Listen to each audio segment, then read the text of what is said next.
Semua selamat pagi. Siswa peserta mata kuliah Administrasi dan Manajemen.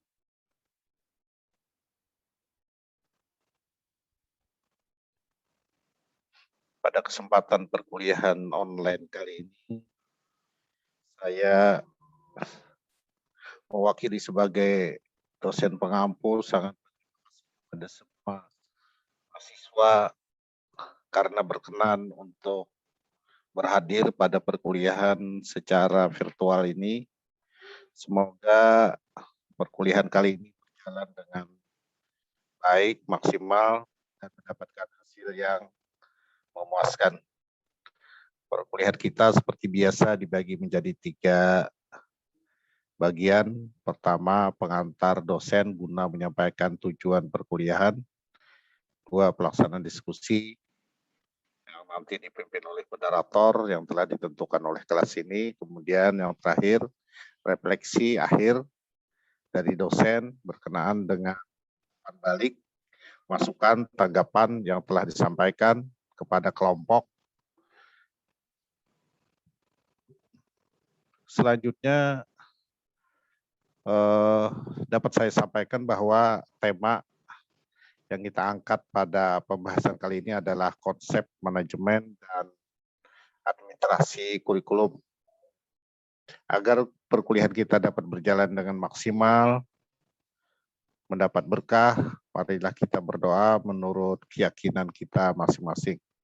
Berdoa mulai. Bismillahirrahmanirrahim. Alhamdulillahirrahmanirrahim.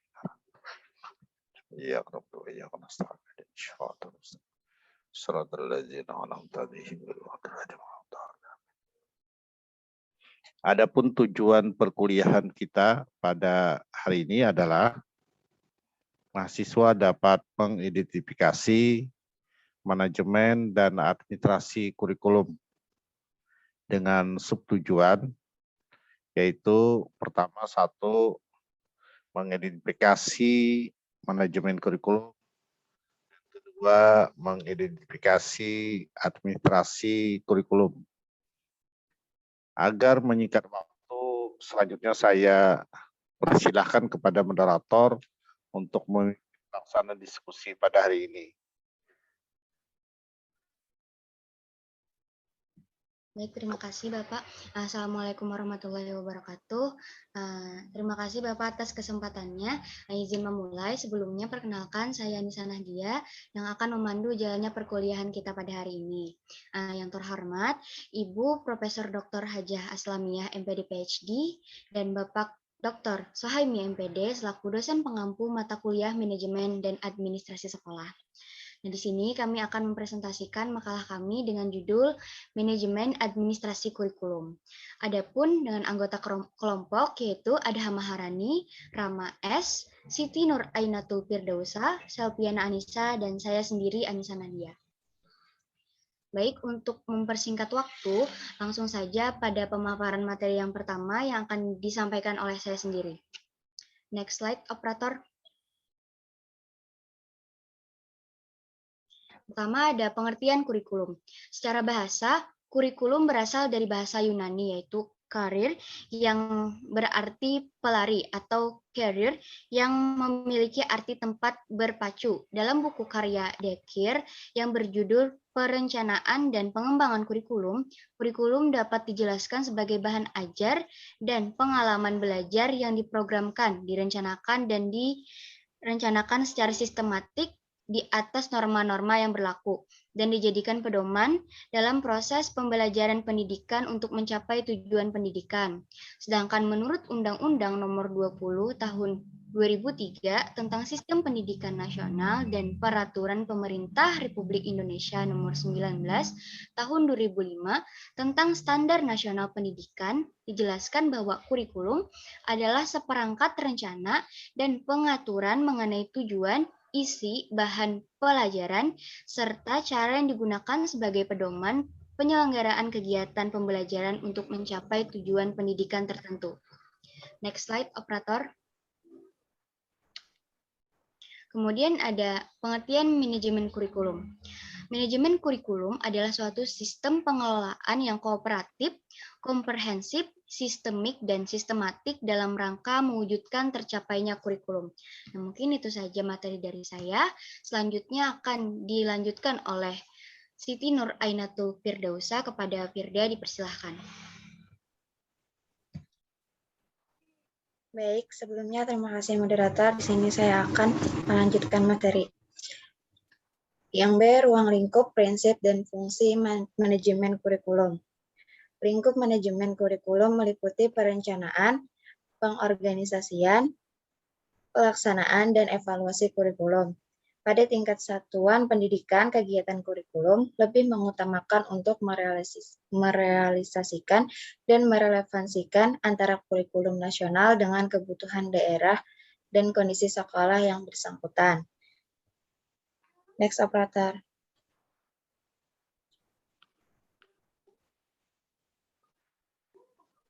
Ada terdapat 5 prinsip yang harus diperhatikan dalam melaksanakan manajemen kurikulum, yaitu yang pertama ada produktivitas, yang kedua ada demokratisasi, yang ketiga ada kooperatif, yang keempat ada efektivitas dan efisiensi, yang kelima ada mengarahkan visi, misi, dan tujuan.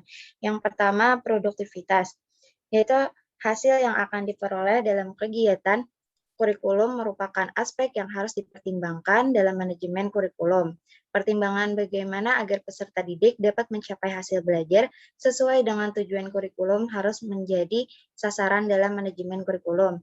Yang kedua, demokratisasi, yaitu pelaksanaan manajemen kurikulum harus berasaskan demokrasi yang menempatkan pengelola, pelaksana, dan subjek didik pada posisi yang seharusnya dalam melaksanakan tugas dengan penuh tanggung jawab untuk mencapai tujuan kurikulum. Yang ketiga ada kooperatif, untuk memperoleh hasil yang diharapkan dalam kegiatan manajemen kurikulum. Perlu adanya kerjasama yang positif dari berbagai pihak yang terlibat. Yang keempat, efektivitas dan efisiensi, yaitu rangkaian kegiatan manajemen kurikulum harus mempertimbangkan efektivitas dan efisiensi untuk mencapai tujuan kurikulum sehingga kegiatan manajemen kurikulum tersebut dapat memberikan hasil yang berguna dengan biaya, tenaga, dan waktu yang relatif singkat.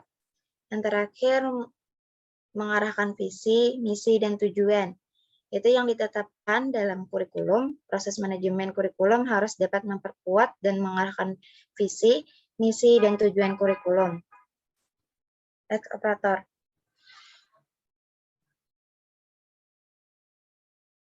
Ada beberapa fungsi dari manajemen kurikulum, di antaranya sebagai berikut. Yang pertama, meningkatkan efisiensi pemanfaatan sumber daya kurikulum. Pemberdayaan sumber maupun komponen kurikulum dapat ditingkatkan melalui pengelolaan yang terencana dan efektif. Yang kedua, ada meningkatkan keadilan atau equity dan kesempatan pada siswa untuk mencapai hasil yang maksimal. Kemampuan yang maksimal dapat dicapai peserta didik tidak hanya melalui kegiatan intrakurikuler, tetapi juga perlu melalui kegiatan ekstra dan kokurikuler yang dikelola secara integritas dalam mencapai tujuan kurikulum. Yang ketiga, ada meningkatkan relevansi dan efektivitas pembelajaran sesuai dengan kebutuhan peserta didik maupun lingkungan. Kurikulum yang dikelola secara efektif dapat memberikan kesempatan dan hasil yang relevan dengan kebutuhan peserta didik maupun lingkungan sekitar. Yang keempat, ada meningkatkan efektivitas kinerja guru maupun aktivitas siswa dalam mencapai tujuan pembelajaran. Pengelolaan kurikulum yang profesional, efektif, dan terpadu dapat memberikan motivasi pada kinerja guru maupun aktivitas siswa dalam belajar. Yang terakhir, ada meningkatkan efisiensi dan efektivitas proses belajar mengajar.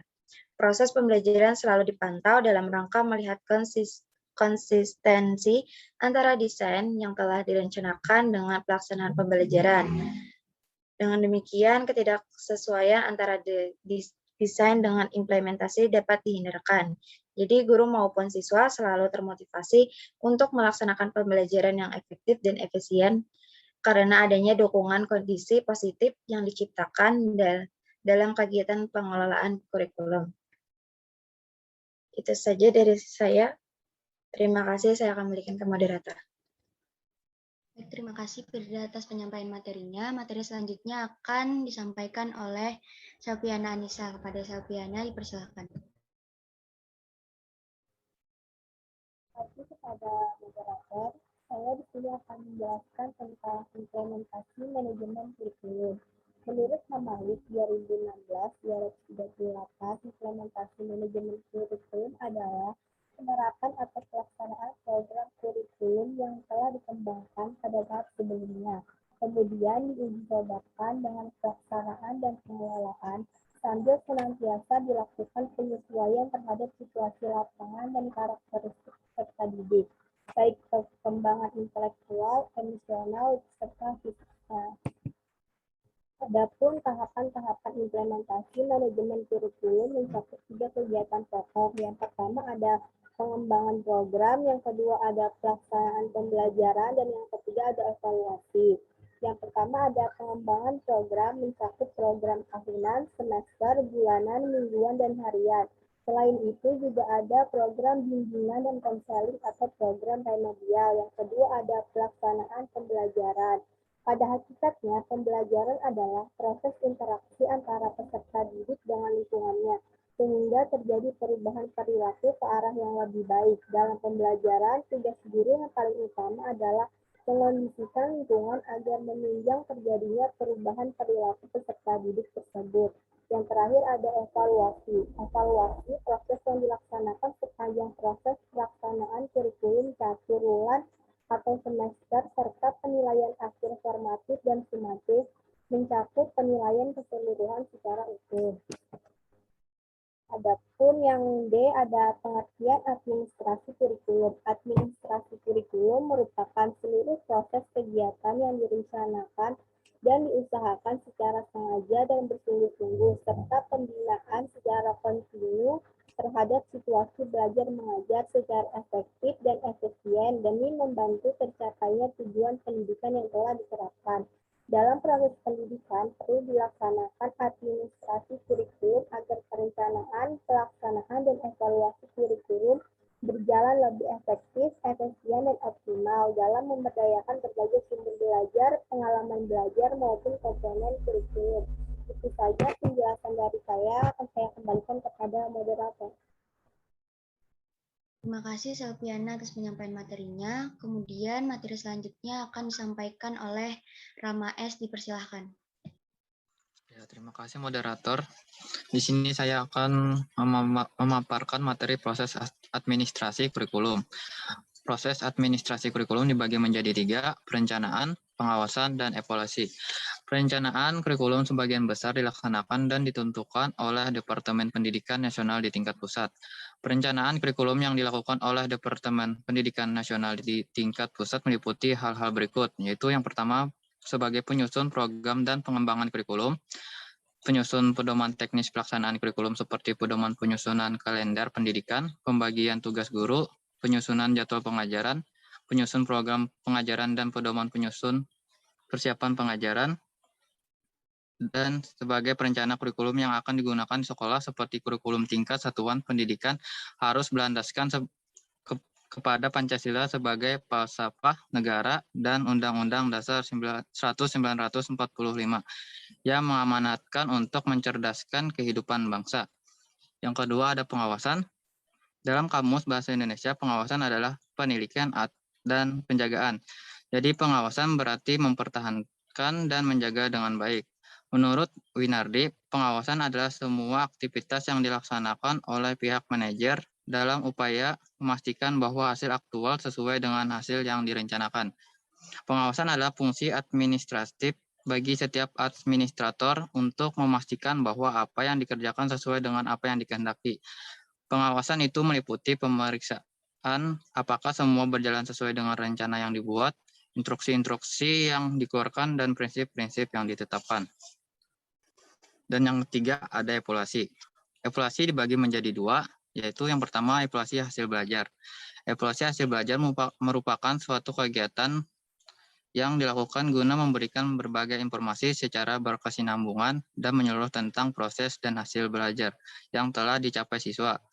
Tujuan dan fungsi evaluasi hasil belajar adalah memberikan umpan balik kepada guru dan siswa dengan tujuan untuk memperbaiki cara belajar mengajar, mengadakan perbaikan dan pengayaan bagi siswa, serta menempatkan siswa pada situasi belajar mengajar yang tepat sesuai dengan kemampuan yang dimiliki dan memberikan informasi kepada siswa tentang tingkat keberhasilannya dalam belajar dengan tujuan untuk memperbaiki, mendalami, atau memperluas pelajaran.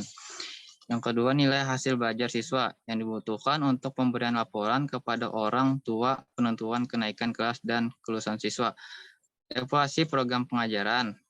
Evaluasi program pengajaran merupakan suatu rangkaian kegiatan yang dilakukan dengan sengaja untuk melihat tingkat keberhasilan program, serta faktor-faktor yang mendukung atau menghambat keberhasilan program tersebut. Next, operator.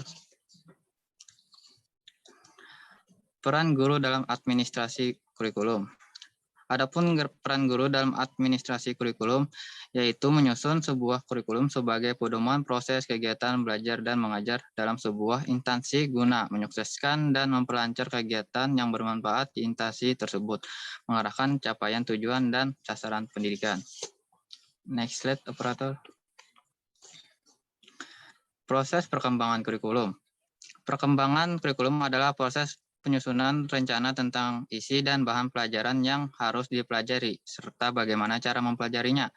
Dalam pengembangan kurikulum, utama terdapat dua proses, yakni yang pertama, pedoman kurikulum.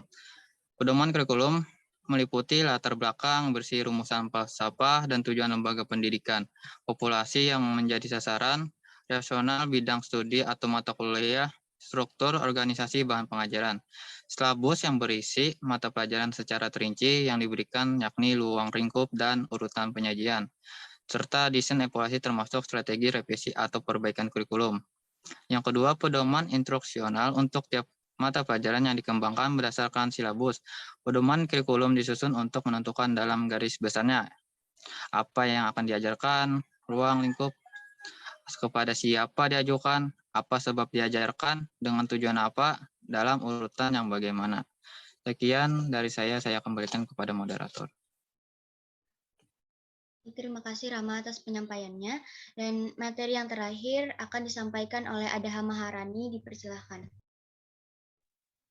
Oke, baik. Terima kasih moderator atas kesempatannya.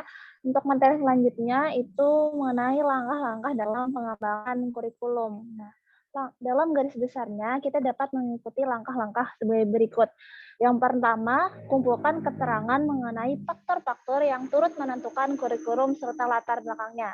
Kemudian yang kedua, tentukan mata pelajaran atau mata kuliah yang akan diajarkan. Yang ketiga, rumuskan tujuan tiap mata pelajaran. Kemudian, tentukan hasil belajar yang diharapkan dari siswa dalam tiap mata pelajaran. Selanjutnya, tentukan topik-topik tiap mata pelajaran. Selanjutnya, tentukan syarat yang dituntut dari siswa. Lalu, tentukan bahan yang harus dibaca oleh siswa. Selanjutnya, tentukan strategi mengajar yang serasi serta sediakan berbagai sumber atau alat peraga proses belajar mengajar. Selanjutnya, yang terakhir, tentukan alat evaluasi hasil belajar siswa serta skala penilaiannya. Next slide, operator. Nah, selanjutnya ada model pengembangan kurikulum. Nah, model pengembangan kurikulum ini merupakan proses untuk membuat keputusan dan untuk merevisi suatu program kurikulum. Nah, berikut ini akan dipaparkan beberapa model pengembangan kurikulum yang dikemukakan oleh para ahli kurikulum, yaitu antara lain, next slide, operator. Nah, ada model yang pertama ada model Taylor. Model Taylor ini menekankan pada bagaimana merancang suatu kurikulum itu disesuaikan dengan tujuan dan misi suatu institusi pendidikan. Ada empat hal yang dianggap penting untuk pengembangan suatu kurikulum ini. Yaitu yang pertama, hubungan dengan tujuan pendidikan yang ingin dicapai. Yang kedua, berhubungan dengan pengalaman belajar untuk mencapai tujuan. Yang ketiga, berhubungan dengan pengorganisasian pengalaman belajar. Kemudian yang keempat, yang terakhir ada berhubungan dengan pengembangan evaluasi.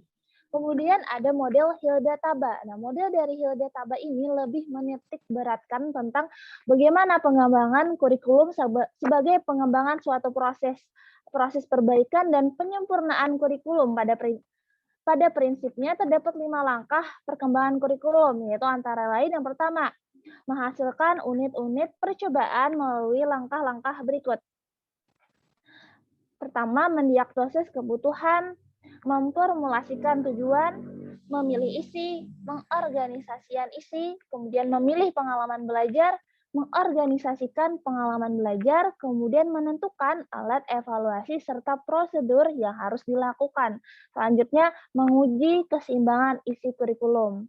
Nah, yang kedua, menguji coba unit eksperimen untuk memperoleh data dalam rangka menemukan validitas dan kelayakan penggunaannya. Kemudian yang ketiga, merevisi dan mengonsolidasikan unit-unit eksperimen berdasarkan data yang diperoleh dalam uji coba. Kemudian yang keempat, mengembangkan keseluruhan kerangka kurikulum. Dan yang kelima, implementasi dan diseminasi kurikulum yang telah teruji. Sekian penyampaian dari saya kembalikan kepada moderator.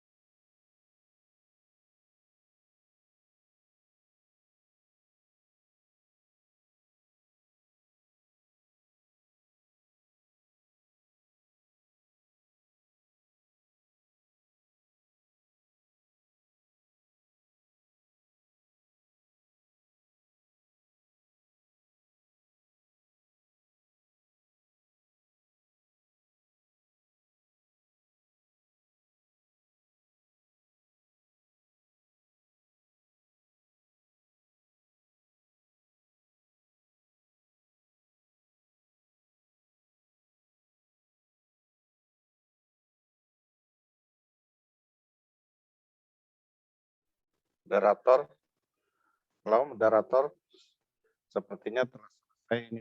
Mohon maaf Bapak, tadi saya terkendala jaringan.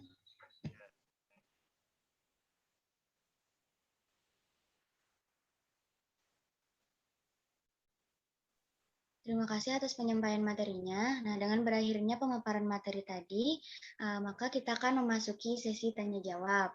Nah, dari beberapa pertanyaan yang masuk, kami telah menyimpulkan beberapa pertanyaan yang kami jawab. Yaitu pertanyaan yang pertama dari Nadia Mahmudah. Pertanyaannya, bagaimanakah kegiatan administrasi kurikulum? Kepada Nadia Mahmudah, harap dikonfirmasi apakah pertanyaan yang dimaksud seperti itu? Iya, betul, moderator. Baik, pada teman-teman kelompok 5, apakah ada yang sudah dapat menjawab pertanyaan dari Nadia Mahmudah? Jika ada, dipersilahkan untuk open mic.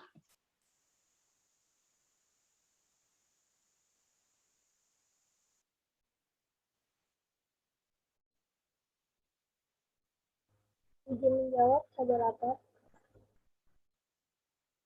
Dipersilahkan. Perkenalkan, nama saya Saltiana Anissa dengan nomor absen 47. Di sini saya akan menjawab pertanyaan dari Nadia Mahmudah, yaitu pertanyaannya, bagaimanakah kegiatan administrasi kurikulum? Gunawan menjelaskan bahwa secara operasional, kegiatan administrasi kurikulum dapat diidentifikasikan menjadi 3 kegiatan pokok, yakni yang pertama ada kegiatan yang berhubungan dengan tugas guru atau pendidik. Yang kedua, ada kegiatan yang berhubungan dengan peserta didik. Dan yang ketiga, ada kegiatan yang berhubungan dengan seluruh aktivitas akademika atau warga sekolah. Di samping itu, Sabri menambahkan kegiatan lain yang menyangkut administrasi kurikulum, yakni kegiatan yang menyangkut proses belajar mengajar (PBM), karena kegiatan ini erat kaitannya dengan 3 kegiatan pokok di atas. Sekian jawaban yang bisa saya jawab. Terima kasih dan akan saya kembalikan kepada moderator. Baik, terima kasih atas jawabannya, Selviana Nisa. Kepada teman-teman dari kelompok 5 yang lain, apakah ada yang ingin menambahkan?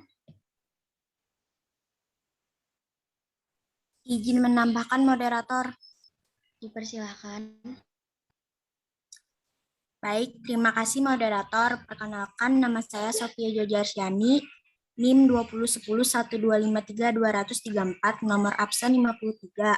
Di sini saya akan sedikit menambahkan jawaban dari pertanyaan Nadia Mahmudah, bagaimanakah kegiatan administrasi kurikulum? Kegiatan yang termasuk dalam manajemen kurikulum meliputi pembagian tugas guru, penyusunan jadwal pelajaran, pembagian rombongan belajar, membuat absensi guru dan siswa, menetapkan kegiatan ekstrakurikuler, membuat daftar nilai, menentukan waktu ujian, dan sebagainya. Sekian sedikit tambahan dari saya kembalikan kepada moderator. Terima kasih. Terima kasih kepada Sofia Jojarsyani. Pada teman-teman yang lain, apakah ada yang ingin menyanggah atau menambahkan? Dipersilahkan.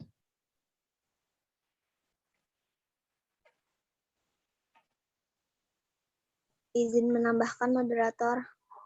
Iya, dipersilahkan. Terima kasih. Sebelumnya perkenalkan, nama saya Neti Trikodari dengan nomor absen 38. Di sini saya sedikit menambahkan dari pertanyaan Nadia Mahmudah dengan pertanyaan bagaimanakah kegiatan administrasi kurikulum. Jadi dalam administrasi kurikulum, kegiatan ini dititik beratkan kepada kelancaran pembinaan situasi belajar mengajar. Kurikulum berisi berbagai macam hal seperti masalah apa yang harus dikembangkan pada diri siswa, evaluasi untuk menafsirkan hasil belajar, bahan dan peralatan yang dipergunakan, kualitas guru yang dituntut, dan sebagainya. Mungkin hanya itu yang bisa saya tambahkan. Terima kasih. Saya kembalikan kepada moderator. Baik, terima kasih kepada Neti. Teman-teman yang lain, apakah ada yang ingin menambahkan atau memberikan sanggahan? Dipersilakan.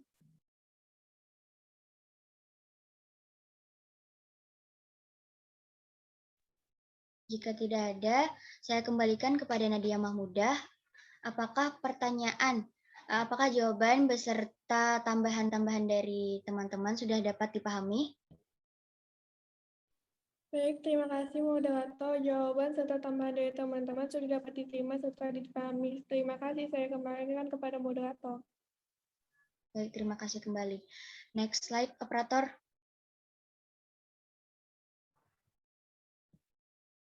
Pertanyaan yang kedua ada dari Indah Nurlina Sari. Pertanyaannya, apa saja faktor-faktor yang mempengaruhi pengembangan kurikulum? Kepada Indah, apakah pertanyaannya benar seperti itu? Ya, betul, moderator. Baik, kepada teman-teman kelompok 5, apakah sudah ada yang dapat menjawabkan pertanyaan dari Indah Nurlina Sari? Izin menjawab, moderator. Dipersilahkan. Terima kasih, moderator. Perkenalkan, nama saya Siti Nur Enatul Firdosa dengan nomor absen 59. Di sini saya akan menjawab pertanyaan dari Indah Nurlina Sari. Pertanyaannya, apa saja faktor-faktor yang mempengaruhi pengembangan kurikulum? Jawabannya, dalam Sukma Dinata tahun 2006, terdapat ada 3 faktor yang mempengaruhi dalam pengembangan kurikulum. Yang pertama, perguruan tinggi. Perguruan tinggi memberikan 2 pengaruh terhadap kurikulum sekolah. Yang pertama dari segi pengembangan ilmu pengetahuan dan teknologi yang dikembangkan di perguruan tinggi umum. Pengetahuan dan teknologi banyak memberikan sumbangan bagi isi kurikulum serta proses pembelajaran. Jenis pengetahuan yang dikembangkan di perguruan tinggi akan mempengaruhi isi pelajaran yang akan dikembangkan dalam kurikulum. Perkembangan teknologi selain menjadi isi kurikulum juga mendukung pengembangan alat bantu dan media pendidikan. Yang kedua dari segi pengembangan ilmu pendidikan dan keguruan serta penyiapan guru-guru lembaga pendidikan tenaga kependidikan atau LPTK seperti IKIP, FKIP, STKIP. Kurikulum lembaga pendidikan tenaga kependidikan juga mempengaruhi pengembangan kurikulum, terutama melalui penguasaan ilmu dan kemampuan keguruan dari guru-guru yang dihasilkannya. Yang kedua ada faktor masyarakat. Sekolah merupakan bagian dari masyarakat yang diantaranya adalah bertugas mempersiapkan anak didik untuk dapat hidup secara bermartabat di masyarakat. Isi kurikulum hendaknya mencerminkan kondisi masyarakat penggunanya serta upaya memenuhi kebutuhan dan tuntutan mereka. Masyarakat yang ada di sekitar sekolah mungkin merupakan masyarakat yang homogen atau heterogen. Sekolah berkewajiban untuk menyerap dan melayani aspirasi-aspirasi yang ada di masyarakat. Salah satu kekuatan yang ada di dalam masyarakat adalah dunia usaha. Perkembangan dunia dalam usaha yang ada di masyarakat dapat mempengaruhi pengembangan kurikulum. Hal ini dikarenakan sekolah tidak hanya sekedar mempersiapkan anak untuk selesai sekolah, tetapi juga untuk dapat hidup, bekerja, dan berusaha. Yang terakhir ada faktor sistem nilai. Dalam kehidupan bermasyarakat terdapat sistem nilai, baik nilai moral, keagamaan, sosial, budaya, maupun nilai politis. Sekolah sebagai lembaga masyarakat juga bertanggung jawab dalam pemeliharaan dan pewarisan nilai-nilai positif yang tumbuh di masyarakat. Itu saja jawaban dari saya. Terima kasih, saya kembalikan ke moderator. Baik, terima kasih pada Siti Nur Ainatul Firdausa atas jawabannya. Bagi teman-teman yang lain yang ingin memberikan tambahan atau sanggahan, dipersilahkan. Izin Silakan, moderator.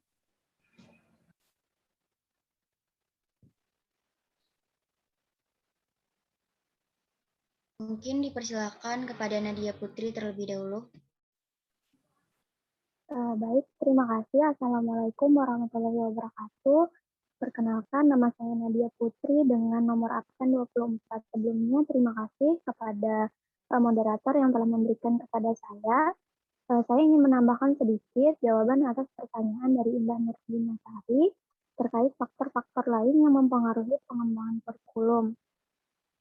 Di antaranya ada faktor filosofis. Nah, filsafat memegang peranan penting dalam pengembangan kurikulum. Sama halnya seperti dalam filsafat pendidikan, kita dikenalkan pada berbagai aliran filsafat seperti paternalisme, esensialisme, eksistensialisme, progresivisme, dan rekonstruksivisme. Dalam pengembangan kurikulum pun senantiasa berpijak pada aliran-aliran filsafat tertentu, sehingga akan mewarnai terhadap konsep dan implementasi kurikulum yang dikembangkan. Faktor yang kedua ada psikologis. Dari Sukma Dinata mengemukakan bahwa minimal terdapat dua bidang psikologi yang mendasari pengembangan kurikulum, yaitu ada psikologi perkembangan dan psikologi belajar. Psikologi perkembangan merupakan ilmu yang mempelajari tentang perilaku individu berkenaan dengan perkembangannya.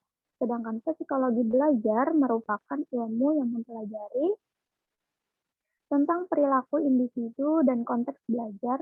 Nah, psikologi belajar mengkaji tentang hakikat belajar dan teori belajar serta berbagai aspek perilaku individu lainnya dalam belajar. Yang ketiga ada sosial budaya. Kurikulum dapat dipandang sebagai suatu rancangan pendidikan. Pendidikan bukan hanya untuk pendidikan semata, namun memberikan bekal pengetahuan, keterampilan, serta nilai-nilai untuk hidup, bekerja, dan mencapai perkembangan lebih lanjut di masyarakat. Nah, jadi dengan pendidikan, kita tidak mengharapkan muncul manusia-manusia yang menjadi terasing dari lingkungan masyarakatnya, tetapi justru melalui pendidikan diharapkan dapat lebih mengerti dan mampu membangun kehidupan masyarakat. Oleh karena itu, tujuan, isi, maupun proses pendidikan harus disesuaikan dengan kebutuhan, kondisi, dan karakteristik. Yang keempat ada faktor politik. Ini yaitu ayat 28 punya kurikulum development gitu. Praktik turut menjelaskan pengaruh politik dalam pembentukan dan pengembangan kurikulum. Nah, hal ini jelas menunjukkan bahwa pengembangan kurikulum dipengaruhi oleh proses politik karena setiap kali sampai pimpinan sebuah negara itu bertukar, maka setiap kali itulah kurikulum pendidikan juga berubah. Yang kelima ada pembangunan negara dan perkembangan dunia. Jadi pengembangan kurikulum itu juga dipengaruhi oleh faktor pembangunan negara dan perkembangan dunia. Negara yang ingin maju dan membangun tidak seharusnya mempunyai kurikulum yang statis. Oleh karena itu, kurikulum harus diubah sesuai dengan perkembangan zaman dan kemajuan sains dan teknologi. Kemudian ada ilmu dan teknologi atau IPTEK. Perkembangan dalam bidang ilmu pengetahuan dan teknologi, terutama dalam bidang transportasi dan komunikasi, telah mampu merubah semua tatanan kehidupan manusia. Oleh karena itu, kurikulum seyogyanya dapat mengakomodir dan mengantisipasi laju perkembangan ilmu pengetahuan dan teknologi, sehingga peserta didik dapat mengimbangi dan sekaligus mengembangkan ilmu pengetahuan dan teknologi untuk kemaslahatan dan kelangsungan hidup manusia. Mungkin itu saja yang dapat saya tambahkan. Salah hilaf mohon maaf. Saya kembalikan ke moderator. Wassalamualaikum warahmatullahi wabarakatuh. Terima kasih. Baik, terima kasih atas tambahannya. Mungkin dari teman-teman yang lain, apakah masih ada yang ingin menambahkan atau memberikan sanggahan? Dipersilahkan. Izin menambahkan, moderator. Jadi dipersilahkan. Sebelumnya terima kasih. Perkenalkan, nama saya Nurlenia Muadda dengan nomor absen 28. Di sini saya menambahkan sedikit mengenai pengembangan kurikulum di Indonesia harus didasarkan pada faktor-faktor keragaman sosial budaya secara nasional, lingkungan unit pendidikan, dan kebudayaan daerah. Jadi yang pertama, ada keragaman sosial budaya nasional menjadi dasar dalam mengembangkan berbagai komponen kurikulum seperti tujuan, konten, proses, dan evaluasi. Lalu yang kedua, ada lingkungan unit pendidikan yaitu guru, sumber belajar, dan objek belajar yang merupakan bagian dari kegiatan belajar siswa. Lalu yang ketiga, ada kebutuhan daerah. Jadi berlakunya Undang-Undang Nomor 22 tahun 1999 tentang otonomi daerah tidak akan secara langsung menjadikan pendekatan multikultural berlaku dalam pengembangan kurikulum di Indonesia. Jadi undang-undang tersebut memberikan wewenang pengelolaan pendidikan kepada pemerintah daerah mungkin saja akan menghasilkan berbagai kurikulum sesuai dengan visi, misi, dan persepsi pada pengembangan kurikulum di daerah tersebut. Jadi, dapat disimpulkan bahwa faktor-faktor pengembangan kurikulum itu ada keragaman sosial budaya nasional, ada lingkungan unit pendidikan, lalu ada kebutuhan daerah. Mungkin itu saja, saya kembalikan kepada moderator. Terima kasih tambahannya dari Nurleni. Pada teman-teman yang lain, apakah masih ada yang ingin memberikan tanggapan atau sanggahan? Dipersilahkan.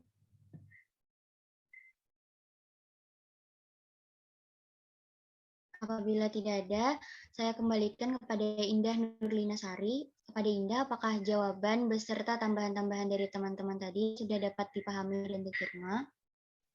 Baik, jawaban dan tambahan dari teman-teman dapat saya pahami. Saya kembalikan kepada moderator. Terima kasih. Baik. Mungkin ke pertanyaan yang selanjutnya. Next slide, operator. Pertanyaan yang ketiga ada dari Miltia Elwi Amalianor.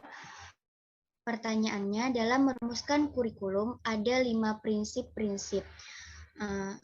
Pertanyaan saya, apakah kalian jelaskan apa itu prinsip dari kontinuitas? Kepada Miltia, apakah benar seperti itu pertanyaannya? Benar, moderator. Baik, untuk pertanyaan dari Miltia akan dijawab oleh saya sendiri. Jawabannya, prinsip kontinuitas yaitu ada kesinambungan dalam kurikulum, baik secara vertikal maupun horizontal. Pengalaman-pengalaman belajar yang disediakan kurikulum harus memperhatikan kesinambungan, baik yang ada di dalam tingkat kelas, antar jenjang pendidikan maupun antar jenjang pendidikan dengan jenis pekerjaan. Dengan kontinuitas ini dimaksudkan agar hubungan atau menjalin antara berbagai tingkat dan jenis program pendidikan. A. Kesinambungan antara berbagai tingkat sekolah. Dalam menyusun kurikulum tingkat sekolah hendaknya mempertimbangkan sebagai berikut.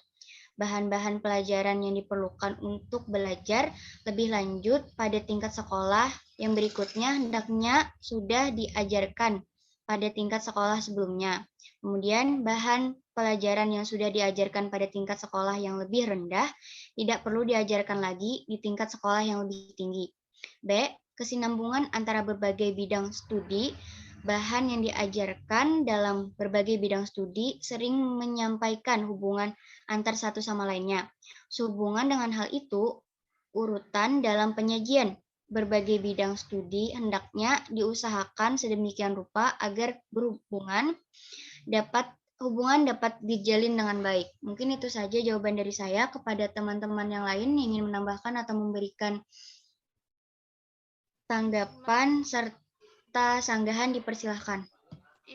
Izin menambahkan moderator.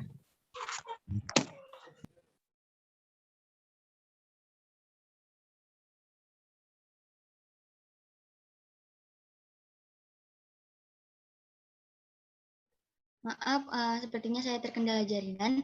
Siapa tadi yang ingin menambahkan? Izin menambahkan moderator. Ya, dipersilakan kepada Hairunisa untuk menyampaikan tambahannya. Terima kasih kepada moderator. Sebelumnya perkenalkan, nama saya Hairunisa dengan nomor absen 3. Izin menambahkan sedikit jawaban dari pertanyaan Mutia Elwi Amalianor, yaitu dalam merumuskan kurikulum ada 5 prinsip-prinsip. Pertanyaan saya, bisakah kalian jelaskan apa itu prinsip kontinuitas? Kata kontinuitas berarti kesinambungan atau berkelanjutan atau saling keterkaitan. Makna kontinuitas di sini adalah berhubungan, yaitu adanya nilai keterkaitan antara kurikulum dari berbagai tingkat pendidikan, sehingga tidak terjadi pengulangan atau disharmonisasi bahan pembelajaran yang berakibat jenuh atau membosankan, baik yang mengajarkan atau guru maupun yang belajar peserta didik. Selain berhubungan dengan tingkat pendidikan, kurikulum juga diharuskan berhubungan dengan berbagai studi, agar antar satu studi dapat melengkapi studi lainnya. Jadi, prinsip ini mengandung pengertian bahwa perlu dijaga saling keterkaitan dan kesinambungan antara materi pelajaran pada berbagai jenjang dan jenis program pendidikan. Dalam penyusunan materi pelajaran, perlu dijaga agar apa yang diperlukan untuk mempelajari suatu materi pelajaran pada jenjang yang lebih tinggi telah diberikan dan dikuasai oleh siswa pada waktu mereka berada pada jenjang sebelumnya. Prinsip ini sangat penting bukan hanya untuk menjaga agar tidak terjadi pengulangan-pengulangan materi pelajaran yang memungkinkan program pengajaran tidak efektif dan efisien, akan tetapi juga untuk keberhasilan siswa dalam menguasai materi pelajaran pada jenjang pendidikan tertentu. Prinsip kontinuitas menuntut evaluator untuk terus mengevaluasi dari waktu ke waktu untuk mendapatkan kesimpulan yang benar tentang hasil belajar peserta didik. Sekian tambahan dari saya kembalikan kepada moderator. Terima kasih pada Hairunisa atas tambahannya. Dari teman-teman yang lain, dan tadi juga masih ada yang ingin menambahkan, dipersilahkan. Izin menambahkan moderator. Iya, dipersilahkan. Baik, terima kasih moderator. Perkenalkan, nama saya Fitri Augini Izimi dengan nomor absen 58. Di sini saya ingin menambahkan sedikit jawaban dari pertanyaan Meuti Alwi Amalianor tadi. Apa itu prinsip kontinuitas? Prinsip ini mengandung pengertian bahwa perlu dijaga saling keterkaitan dan kesinambungan antara materi pelajaran di berbagai jenjang dan jenis program pendidikan. Dalam penyusunan materi pelajaran perlu dijaga agar apa yang diperlukan untuk mempelajari suatu materi pelajaran pada jenjang lebih tinggi telah diberikan dan dikuasai oleh siswa pada waktu mereka berada pada jenjang sebelumnya. Prinsip ini sangat penting bukan hanya untuk menjaga agar tidak terjadi pengulangan-pengulangan materi pelajaran yang memungkinkan program pengajaran tidak efektif dan efisien, akan tetapi juga untuk keberhasilan siswa dalam menguasai materi pelajaran pada jenjang pendidikan tertentu. Untuk menjaga agar prinsip kontinuitas itu berjalan, maka perlu ada kerjasama antara pengembang kurikulum pada setiap jenjang pendidikan. Misalnya para pengembang pendidikan pada jenjang sekolah dasar, jenjang SLTP, jenjang SLTA, dan bahkan dengan para pengembang kurikulum di perguruan tinggi. Mungkin itu saja tambahan dari saya. Terima kasih, saya kembalikan kepada moderator. Terima kasih atas tambahannya. Apakah dari teman-teman yang lain masih ada yang ingin memberikan tanggapan atau sanggahan? Dipersilahkan. Izin menambahkan moderator. Dipersilahkan. Baik, perkenalkan nama saya Wanda Aulia. Di sini saya ingin menambahkan sedikit, yaitu apa itu prinsip kontinuitas. Perkembangan dan proses belajar anak berlangsung secara berkesinambungan, tidak terputus-putus. Artinya, bagian-bagian, aspek-aspek, materi, dan bahan kajian disusun secara berurutan, tidak terlepas. Melainkan hal itu satu sama lain memiliki hubungan fungsional yang bermakna. sesuai dengan jenjang pendidikan, struktur dalam suatu pendidikan, dan tingkat perkembangan siswa. Oleh karena itu, pengalaman-pengalaman yang disediakan kurikulum juga hendaknya berkesinambungan antara satu tingkat kelas dengan tingkat kelas lainnya, antara satu jenjang pendidikan dengan jenjang pendidikan yang lainnya juga, antara jenjang pendidikan dan dengan pekerjaan. Dengan prinsip ini tampak jelas alur dan keterkaitan di dalam kurikulum tersebut sehingga mempermudah guru dan siswa dalam melaksanakan proses pembelajaran. Mungkin itu saja yang bisa saya sampaikan. Saya kembalikan kepada moderator. Terima kasih. Terima kasih atas tambahannya. Mungkin dari teman-teman yang lain, apakah masih ada yang ingin menambahkan atau memberikan sanggahan? Dipersilakan. Izin menambahkan, moderator. Dipersilakan kepada Anita.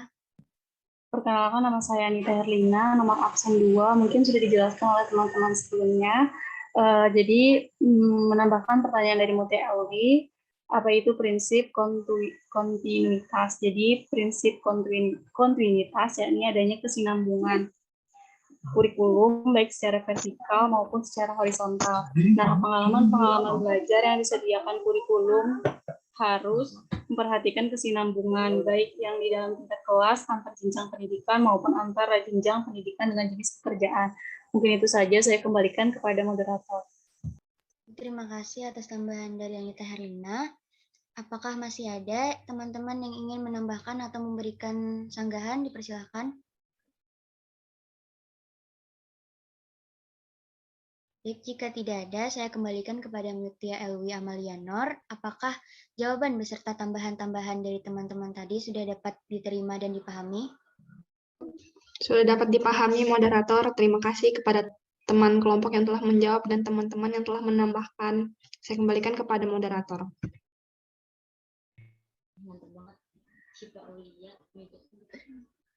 Baik, untuk pertanyaan yang keempat dari Rahmat Khairianur, pertanyaannya, apa faktor yang menunjang keberhasilan implementasi kurikulum? Kepada Rahmat, apakah benar pertanyaan tersebut? Benar, moderator. Baik, kepada teman-teman dari kelompok 5, apakah sudah ada yang bisa menjawabkan pertanyaan dari Rahmat Khairianur? Izin menjawab, moderator. Ya, dipersilahkan. Perkenalkan, nama saya Rama S. Di sini saya akan menjawab pertanyaan Rahmat Khairianur. Apa faktor yang menunjang keberhasilan implementasi kurikulum? Ada 6 faktor yang menunjang keberhasilan implementasi kurikulum. Yang pertama, manajemen sekolah. Manajemen adalah proses untuk mencapai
Halo moderator, apakah suara saya dapat terdengar? Ya, bisa.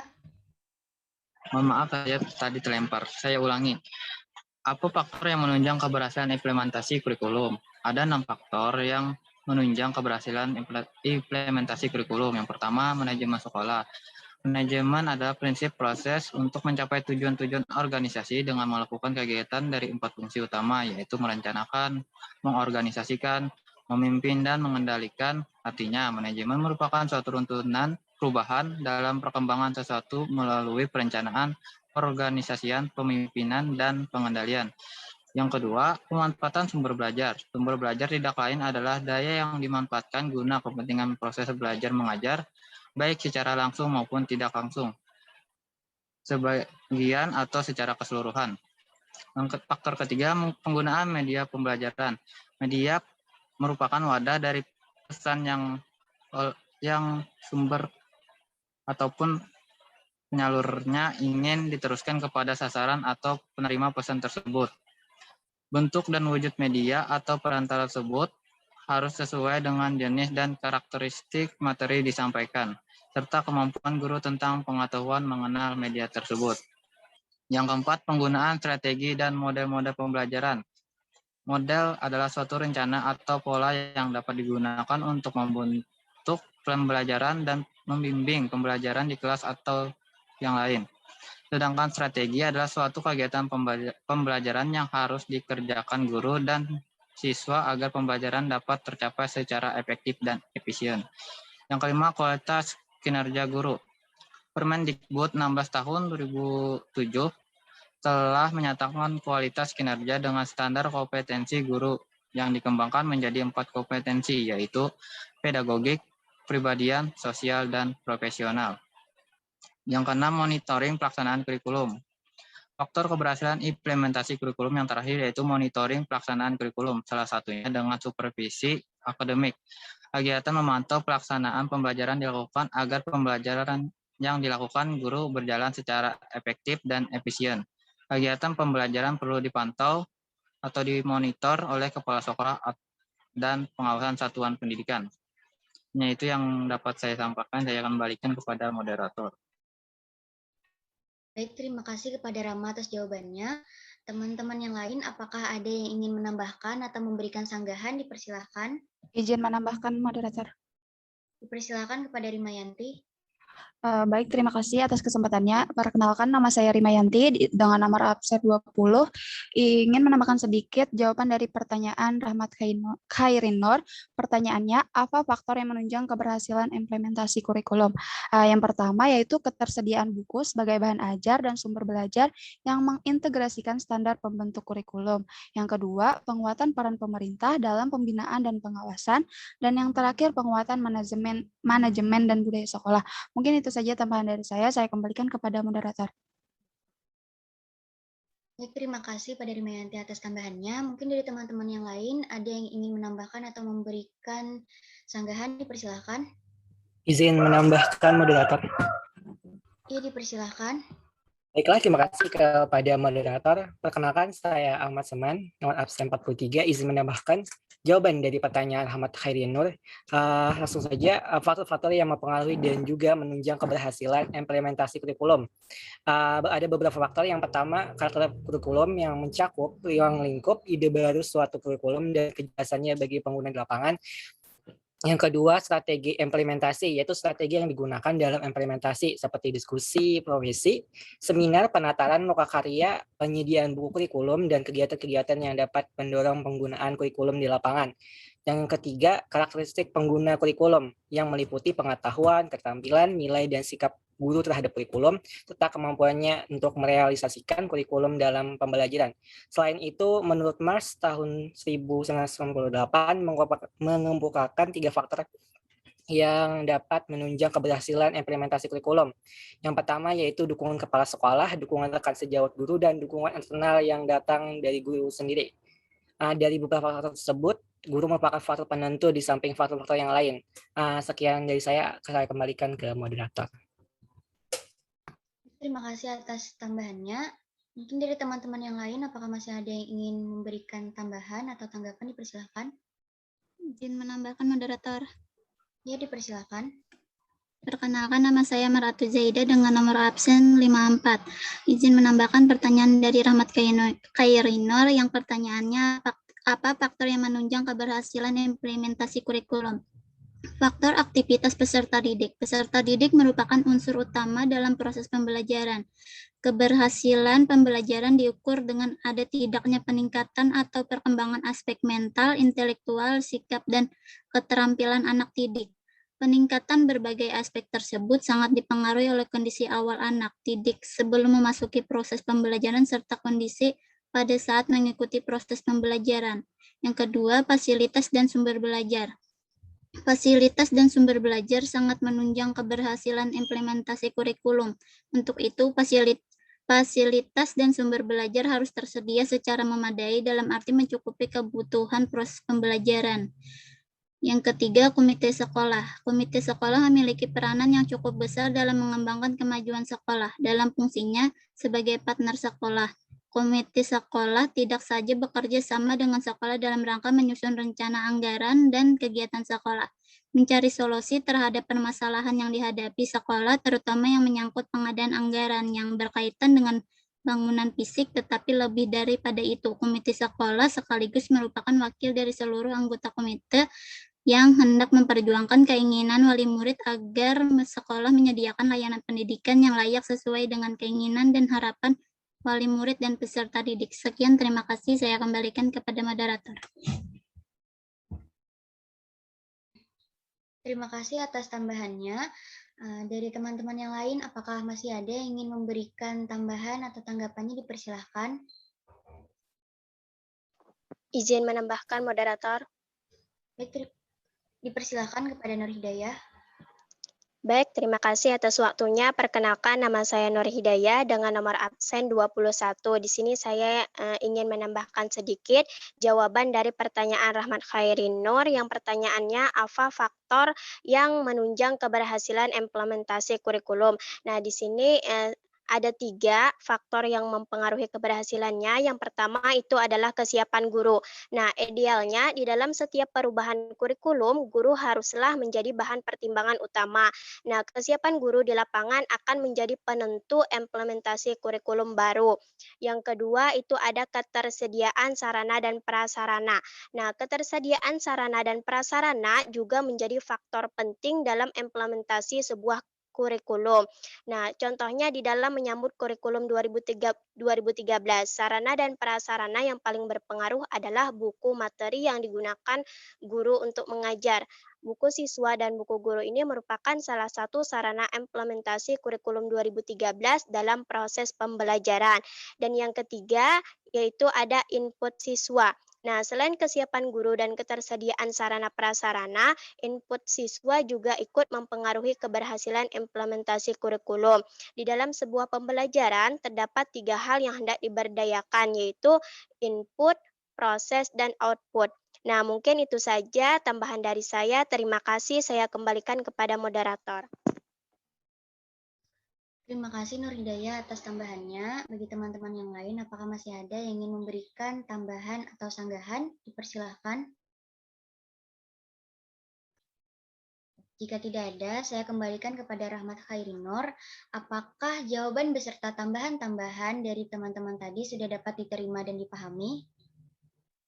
Ya, dapat diterima. Saya ucapkan terima kasih kepada teman-teman yang sudah menjawab dan menambahkan. Saya kembalikan kepada moderator. Baik. Ke pertanyaan yang terakhir dari Indira Danita. Pertanyaannya, apa saja masalah-masalah dan kendala yang dihadapi dalam implementasi kurikulum? Kepada Indira Danita, apakah pertanyaan tersebut benar? Ya, benar, moderator.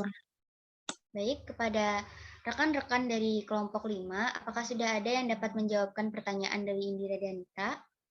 Jika ada, dipersilakan untuk open mic. Izin menjawab, moderator.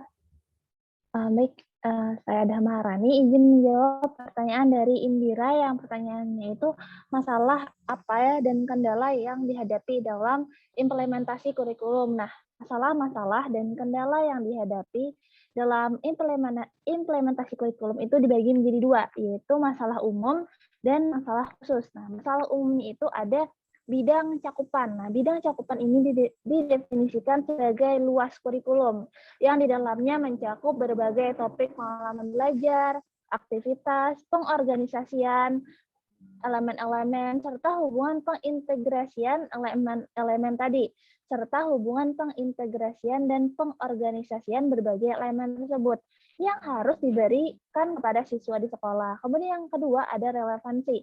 Nah, relevansi atau kesesuaian ini merupakan masalah lain yang cukup esensial dan harus mendapatkan perhatian dalam pengembangan kurikulum. Masalah relevan berkembang menurut kegunaan dan kebermaknaan suatu kurikulum bagi orang dan masyarakat dan bangsa, bahkan bagi komunitas bangsa di dunia pada umumnya. Yang ketiga ada keseimbangan.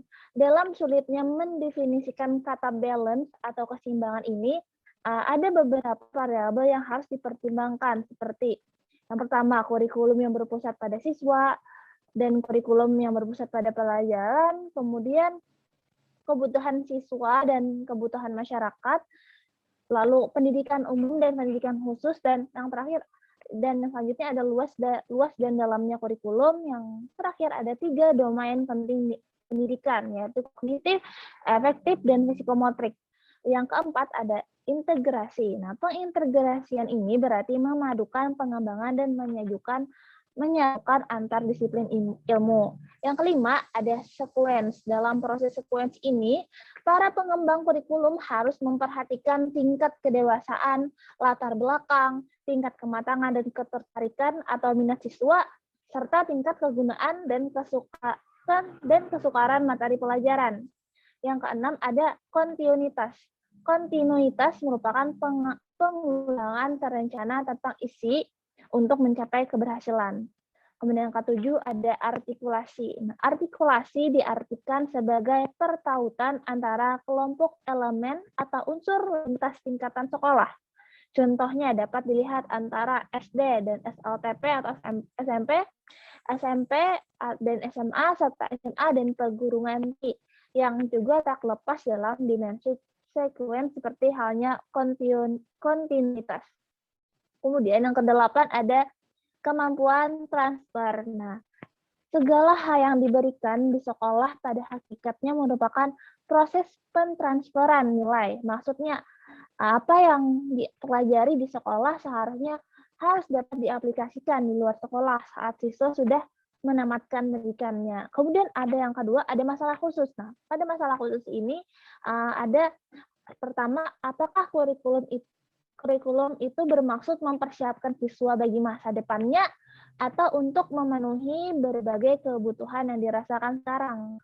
Kemudian yang kedua, apakah kurikulum yang disesuaikan dengan minat dan kebutuhan perorangan atau umum. Yang ketiga, ada berbagai pelajaran yang diperlukan untuk kenaikan kelas. Terus yang keempat, cara perbaikan seleksi dan organisasi bahan-bahan pelajaran dan pengalaman.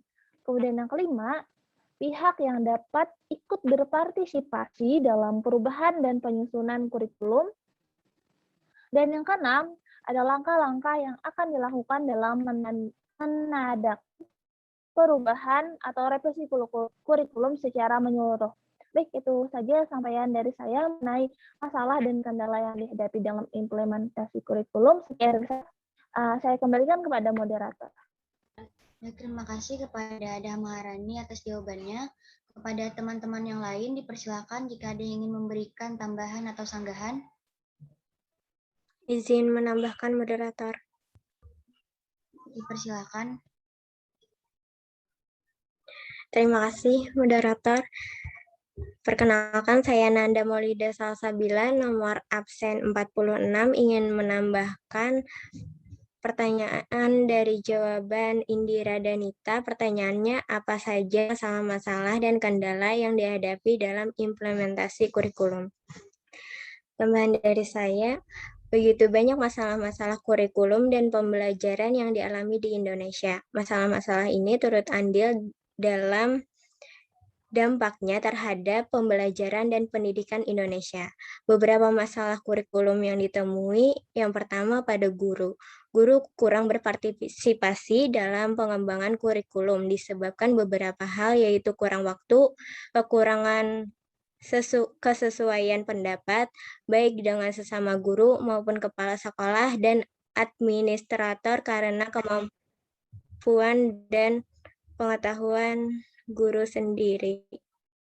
Yang kedua dari masyarakat. Untuk pengembangan kurikulum dibutuhkan dukungan masyarakat, baik dalam pembiayaan maupun dalam memberikan umpan balik terhadap sistem pendidikan maupun kurikulum yang sedang berjalan. Masyarakat ada sumber input dari sekolah. Yang ketiga, masalah biaya. Untuk pengembangan kurikulum, apalagi untuk kegiatan eksperimen, baik metode isi atau sistem secara keseluruhan, membutuhkan biaya yang sering tidak sedikit. Yang keempat, kepala sekolah. Dalam hal ini seharusnya kepala sekolah mempunyai latar belakang mendalam tentang teori dan praktek kurikulum. Kepala sekolah merupakan peranan yang penting dalam pengembangan kurikulum. Yang kelima, birokrasi, yaitu terdiri dari para inspeksi di Kanwil dan juga orang tua maupun tokoh-tokoh masyarakat, kepala sekolah, dan stafnya tidak dapat bekerja dalam kerangka patokan yang ditetapkan oleh Mendikbud. Untuk mencapai tujuan dari pengembangan kurikulum, para pengembang kurikulum memahami berbagai masalah dalam pengembangan kurikulum. Mungkin itu saja tambahan dari saya. Terima kasih. Saya kembalikan kepada moderator.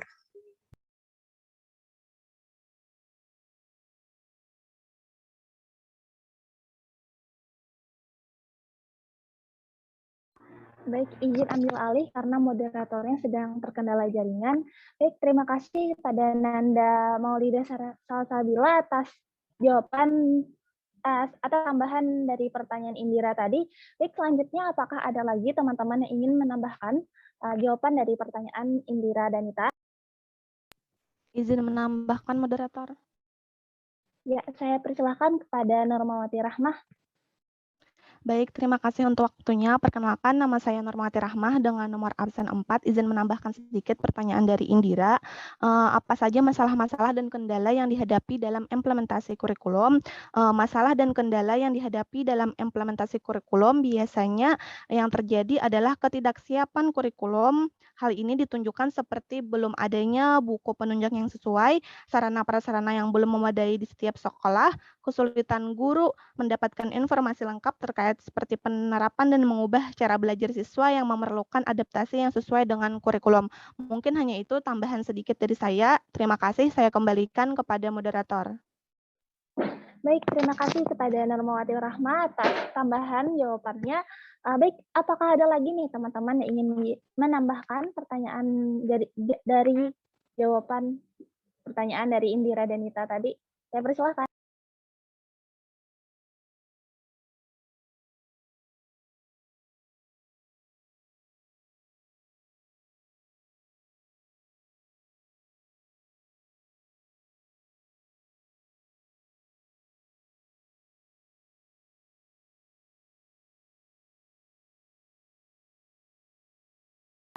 Baik, sepertinya tidak ada lagi teman-teman yang ingin menambahkan. Oke, berarti dengan berakhirnya tambahan dari Normawati Rahmah tadi, maka berakhir pula acara sesi tanya jawab pada hari ini. Terima kasih untuk teman-teman yang sudah menjawab dan menambahkan. Jadi dapat saya simpulkan presentasi pada hari ini adalah bahwa manajemen kurikulum itu adalah seperangkat kemampuan dan dalam mengelola kurikulum melalui dari perencanaan kurikulum hingga evaluasi kurikulum. Kemudian administrasi secara sederhana sebagai kegiatan mengarahkan, maka istilah administrasi kurikulum menekankan pada upaya bagaimana mengarahkan kurikulum sehingga kurikulum itu dapat dilaksanakan secara tepat dan dalam berbagai kegiatan pendidikan. Jadi kegiatan administrasi dalam administrasi kurikulum adalah sebagai kegiatan yang bertujuan untuk melaksanakan dan mengembangkan kurikulum sehingga kurikulum itu dapat dijadikan sebagai instrumen dalam mencapai tujuan dan sasaran pendidikan. Baik, sekian presentasi kami pada hari ini. Saya ucapkan terima kasih kepada teman-teman yang sudah menjawab dan menambahkan. Saya kembalikan kepada Bapak dosen pengampu, Bapak Dr. Andes Suhaimi MPD. Saya kembalikan kepada Bapak.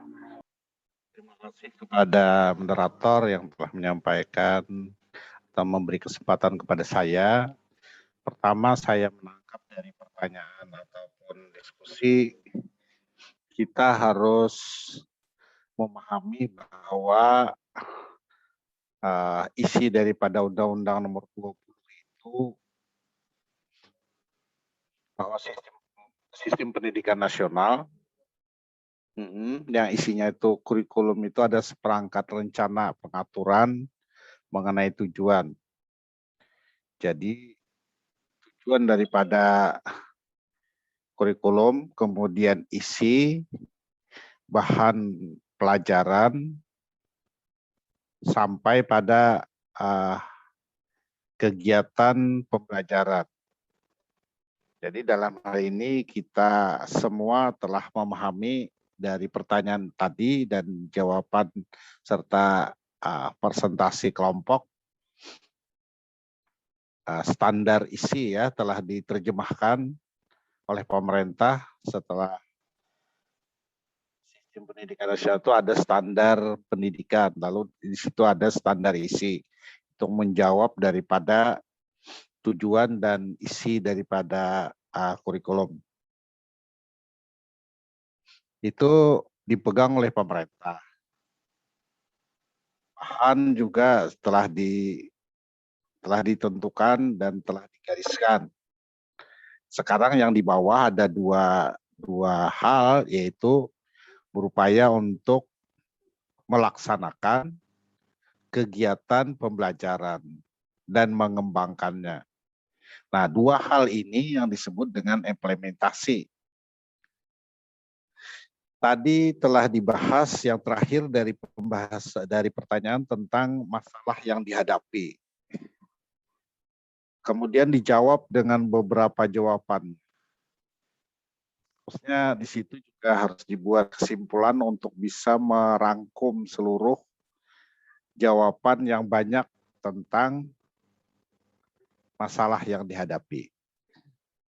Pada dasarnya, masalah yang dihadapi itu sebenarnya terbagi menjadi beberapa hal yang pada intinya hanya pada sisi tuntutan perkembangan teknologi.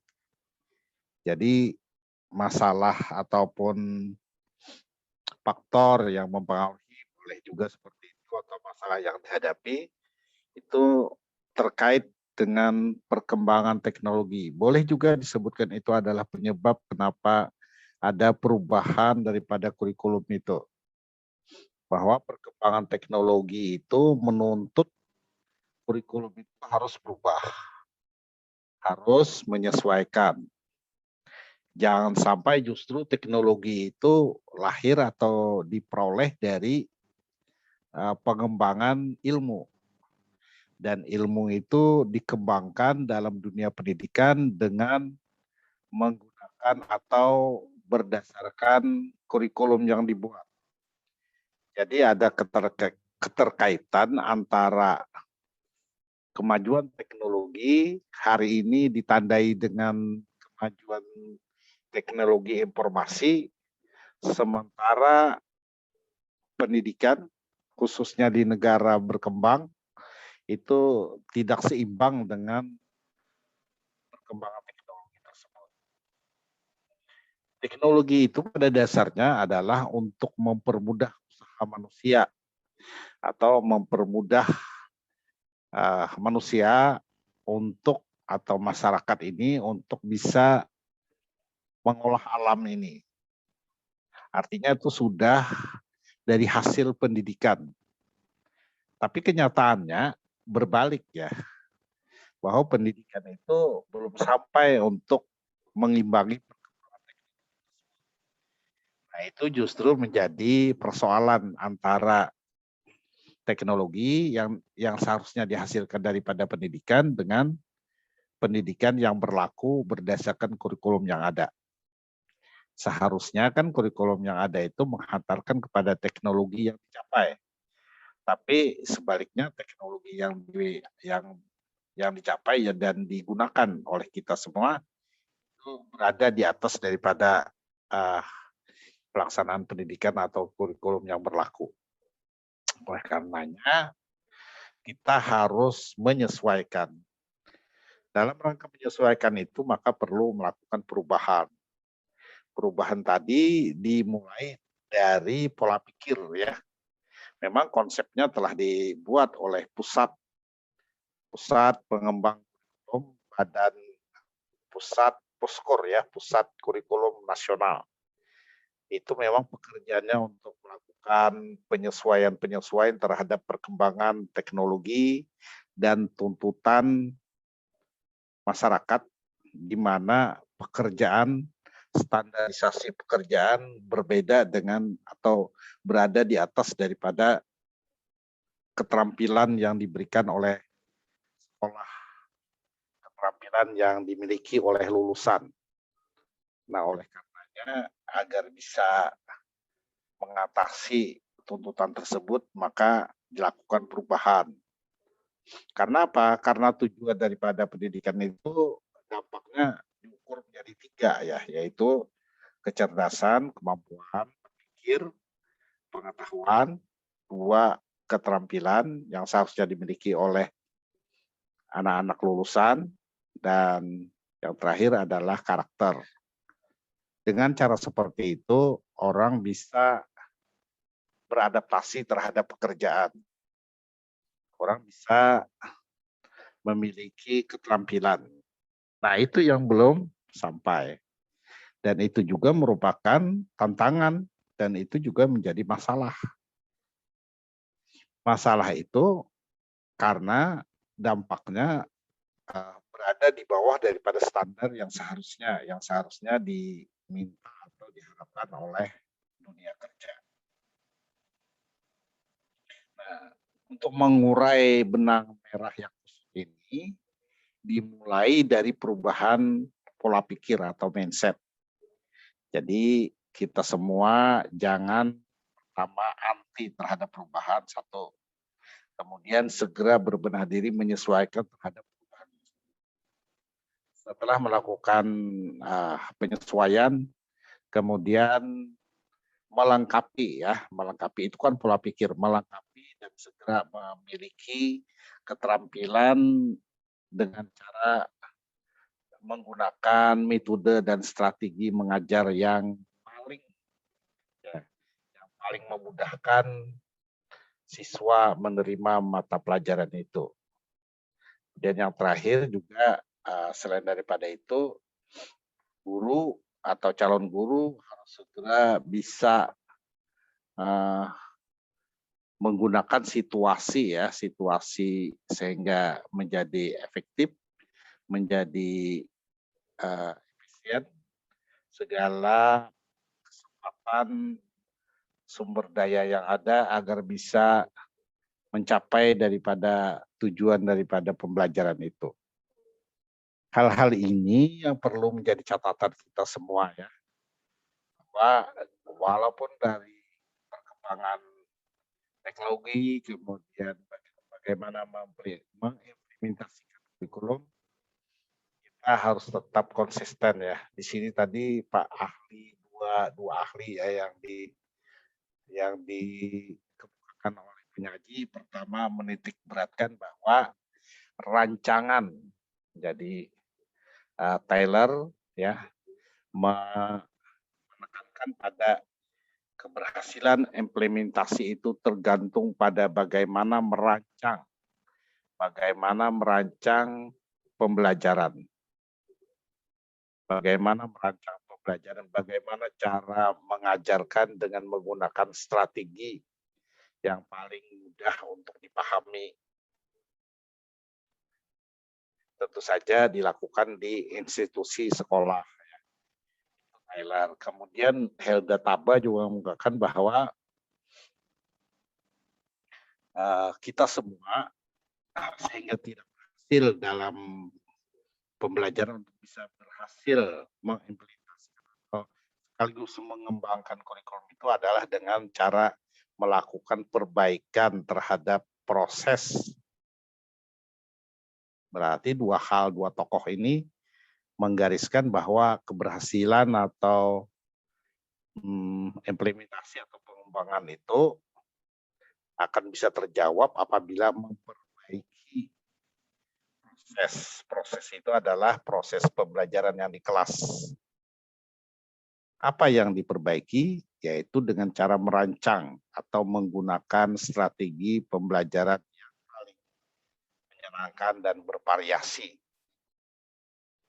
Dan itu juga yang menjadikan kita semua ya mengenyam pendidikan di PGISD ini dalam rangka bagaimana menjadikan kita itu terampil merancang dan menyusun atau menggunakan model pembelajaran.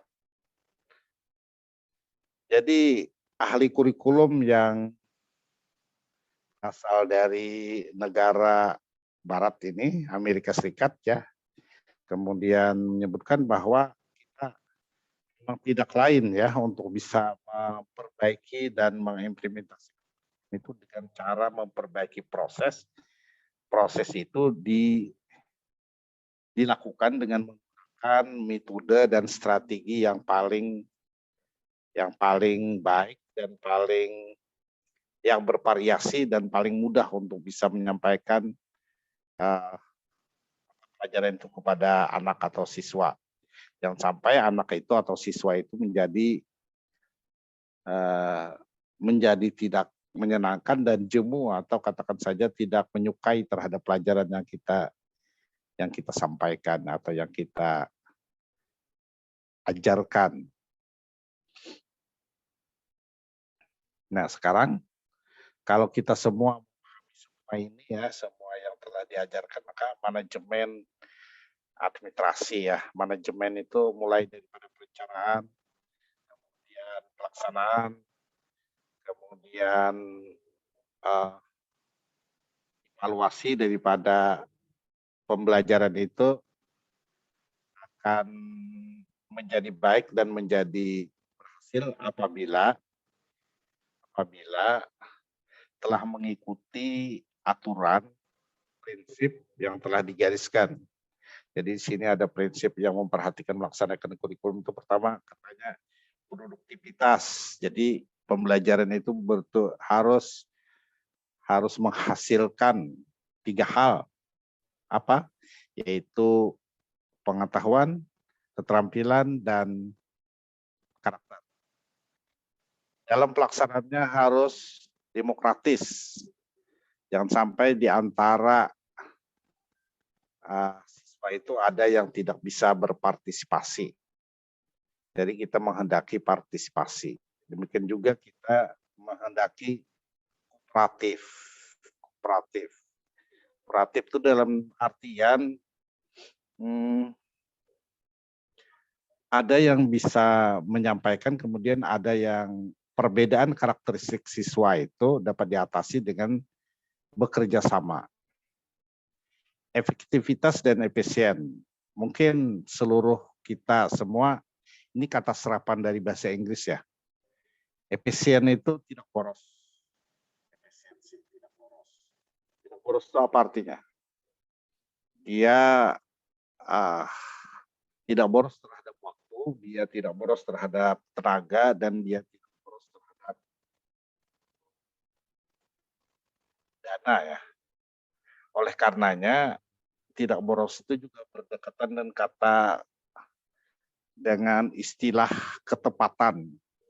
Jadi tepat dalam menggunakan tepat sasaran.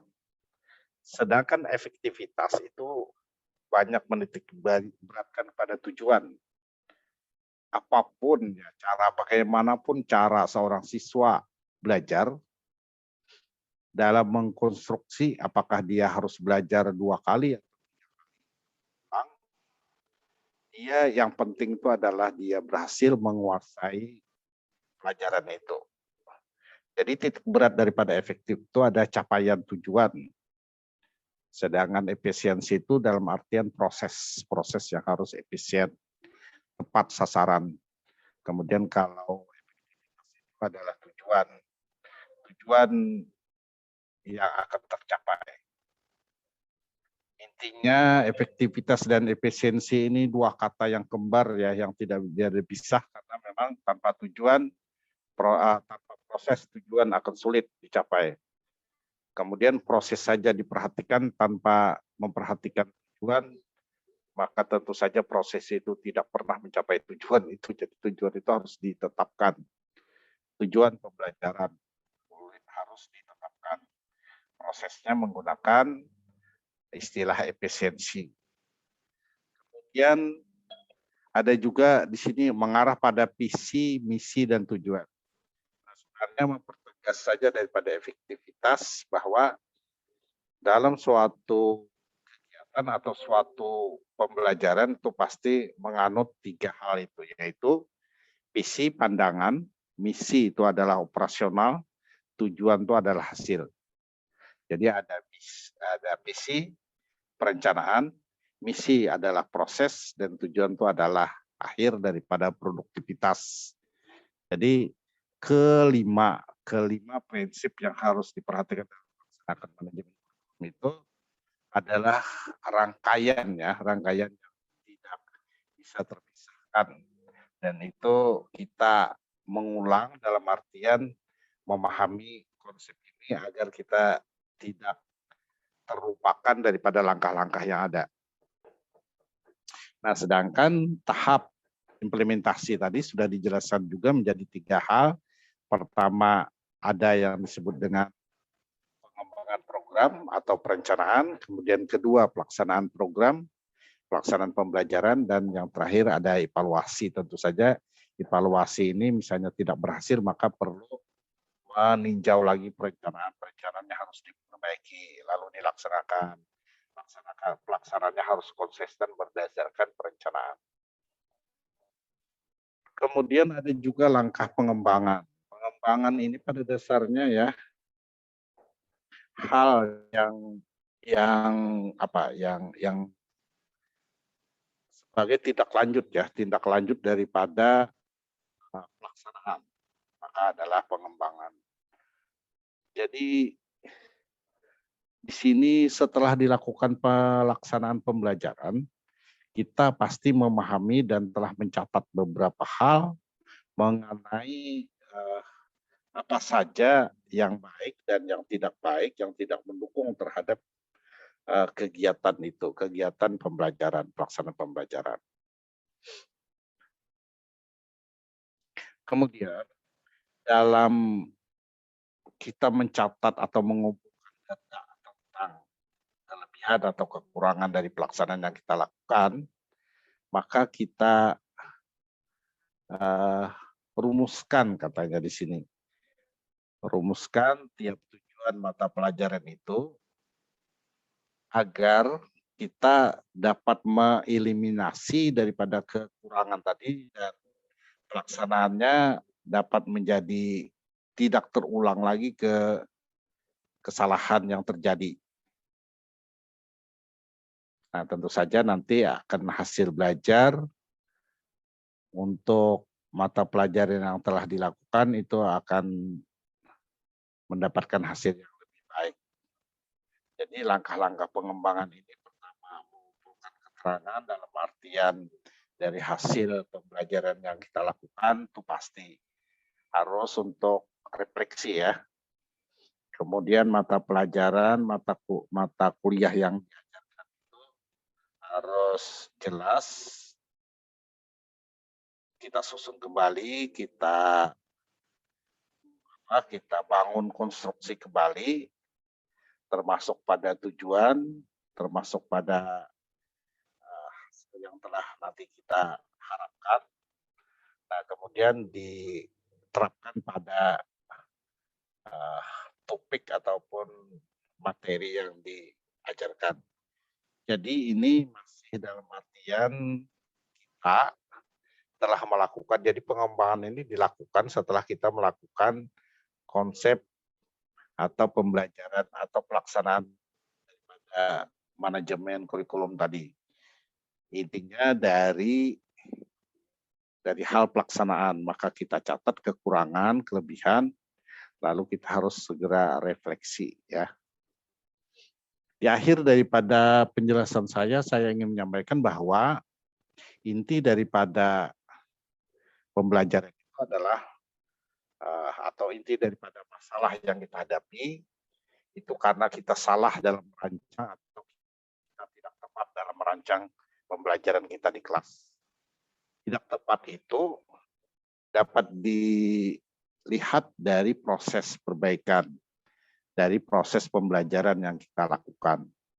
Sehingga dua hal itu yang menjadi titik tolak yang harus kita lakukan atau kita perbaiki, yaitu adalah model dan metode daripada pembelajaran yang telah kita rancang. Ini yang dapat saya sampaikan. Kemudian di akhir daripada pertemuan ini saya ingin mengecek sedikit beberapa peserta ini yang tidak aktif ya.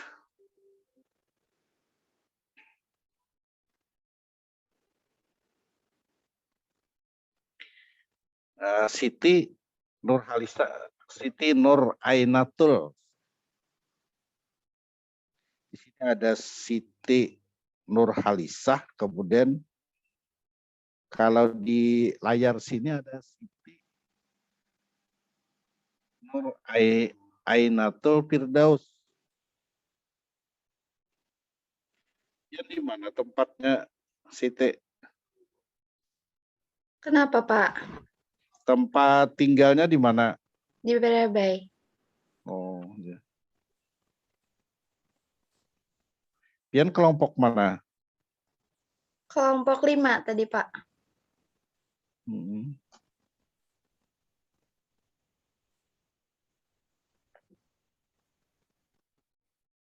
Kalau dia nama Siti Nur lah. Kalau di sini, kalau Amelia Fitriani ada enggak? Tidak ada, Pak. Berarti salah cetak aku lah. Ini kelas 3. Kelas 3. D. Di sini 3D, Pak. 3D ya? Ini. Kalau Anissa Ahla? Kadada juga, Pak. Bentar, aku lihat di sini ya.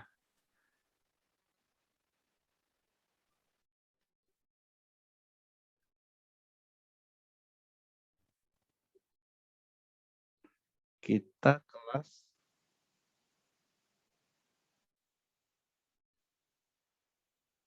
kelas 3 di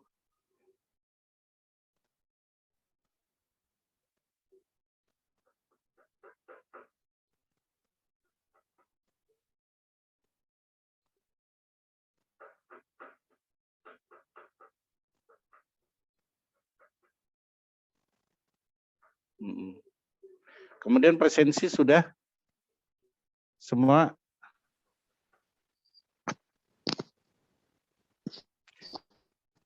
Berikutnya saya acak saja ya. Rima Yanti. Hadir, Pak.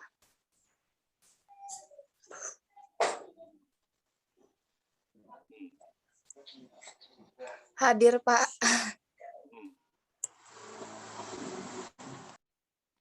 Rima Yanti di mana tempatnya? Di Barabai juga, Pak. Kalau Nurmala, Nurmaida? Ada, Pak. Di mana tempatnya? Rumahnya di mana? Di Barabai juga. Oh, jadi buat Barabai nih yang kada bisa membuka layarnya. Ulun hilang jaringannya tadi, Pak. Ya. Nggih. Muhammad Alpi.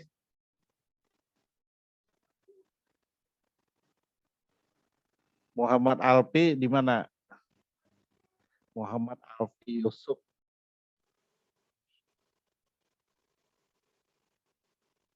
Mutia Elwi. Alfi Muhammad Yusuf. Muhammad. Siapa nama pian nih? Muhammad Alfi. Kalau di sini Alfi Muhammad Yusuf. Alfi Muhammad Yusuf memang, Pak. Oh iya kah? Oh. Inggih, Alfi Muhammad Yusuf. Alfi Muhammad Yusuf, halo, di mana? Di mana tempatnya?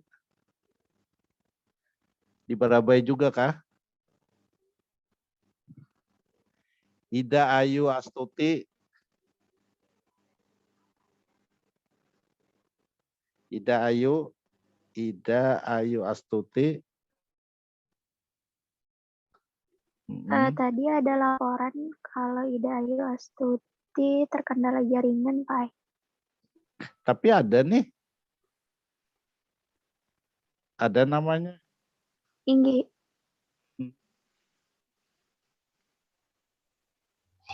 Kalau Oke. kalau Anken, kalau Alfi, ulun kurang tahu.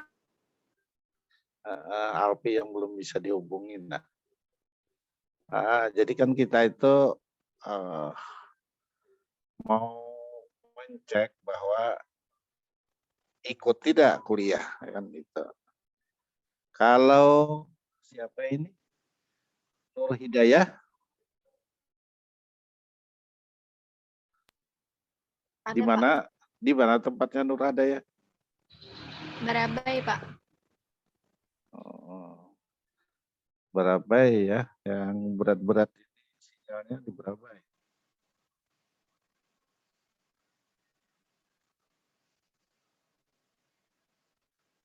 Ida tadi sudah bisa ya. Kalau Rahmanika. Jadi Bapak hadir.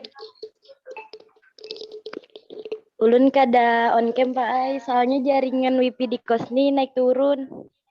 Di mana kosnya? Ulun di Banjarmasin Pak. Baru 2 hari ini yang naik turun jaringannya. Ya.